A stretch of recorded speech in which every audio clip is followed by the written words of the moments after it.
Hi friends, welcome back to our channel అండి, Lakshmi channel. ఈరోజు video వచ్చేసి ఎంతో టేస్ట్గా ఉండే చిన్న కాకరకాయల ఫ్రై అండి. చూడండి ఫ్రెండ్స్, టేస్ట్ అయితే సూపర్గా ఉంది. ఇది చపాతీ రోటీస్లోకి అన్నంలోకి సూపర్గా ఉంటుంది. దీని ప్రిపరేషన్ ఒకసారి చూడండి ఫ్రెండ్స్. ఇలాగ ముందుగా కాకరకాయలని ఇలాగ ఒక కళాయి కానీ పెనం కానీ పెట్టుకొని ఇలాగ వేయించుకోవాలండి. మంట మీడియంలోనే పెట్టుకొని వేయించుకోవాలి ఫ్రెండ్స్. వీటిని మాడుకోకుండా ఇలాగ కలుపుతూ వేయించుకోవాలండి. చూడండి, అప్పుడే వేగినాయి. ఇవి ఇలాగ వేగితే చాలండి. తీసి వీటిని పక్కన పెట్టేసుకుందాము. చూడండి, తర్వాత స్టవ్ ఆన్ చేసుకొని కళాయి పెట్టుకొని ఇందులోకి ఒక 2 స్పూన్ల ఆయిల్ వేసుకోవాలండి. ఆయిల్ వేసుకున్న తర్వాత జీలకర్ర, ఆవాలు, అలాగే కట్ చేసిన 1 ఆనియన్ వేసుకోవాలండి. ఇలాగ వేసి వీటిని కలుపుకోవాలి. ఈ ఆనియన్ని కొంచెం మగ్గనివ్వాలండి. చూడండి, ఇలా కలుపుకోవాలి. తర్వాత ఇందులోకి కొంచెం కరివేపాకు వేసుకోవాలి. చూడండి, ఇలా కరివేపాకు వేసుకోవాలి. తర్వాత ఇందులోకి కొంచెం పసుపు వేసుకోవాలి. ఇలా పసుపు వేసుకొని తర్వాత సాల్ట్ వేసుకోవాలండి. చూడండి, రుచికి తగ్గట్టుగా సాల్ట్ వేసుకోవాలి.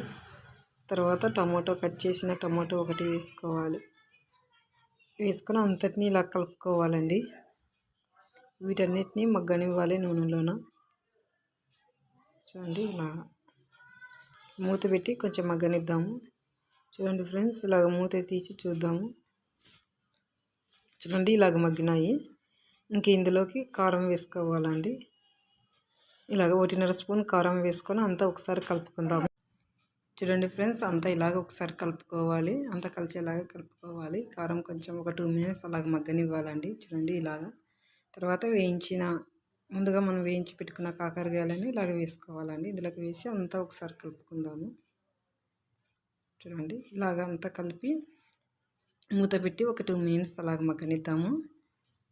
ఇలాగ మూత పెట్టి మగ్గనివ్వాలి. తర్వాత ఇలాగ చిన్న ఒక రోల్ తీసుకొని ఇందులోకి ఒక 2 స్పూన్ల కొబ్బరి పొడి వేసుకోవాలండి. తర్వాత ఒక 5-6 వెల్లుల్లి రెబ్బలు వేసి దంచుకోవాలండి. కచ్చగా దంచుకోవాలి. ఇలాగ దంచుకోవాలి. ఇంకా చూడండి, ఇలాగ దంచుకోవాలి. తర్వాత మూత తీసి ఇందులోకి వేసుకోవాలండి. మనం ఇందాక దంచుకున్న కొబ్బరి పొడిని ఇలాగ వేసుకోవాలి. వేసి అంతా ఒకసారి కలుపుదాము. ఇంకా చూడండి, అంతా ఇలా కలుపుకోవాలి. ఇంకా అంతే అండి. ఇంకా కాకరకాయ ఫ్రై రెడీ అయింది. స్టవ్ ఆఫ్ చేసేద్దాము. ఇంకా సరిపోతుందండి. ఇంకా స్టవ్ ఆఫ్ చేసేసి ఇలాగ అంతా కలుపుకొని ఒక సర్వింగ్ ప్లేట్లోకి వేసేసుకుందాము. ఇంకా అంతే అండి. ఇంకా రెడీ అయింది. చూడండి, ఎంతో టేస్ట్గా ఉండే చిన్న కాకరకాయల ఫ్రై రెడీ అయింది. ఇది చపాతీ, రోటీస్లోకి, అన్నంలోకి, దేనిలోకైనా కానీ సూపర్గా ఉంటుంది ఫ్రెండ్స్.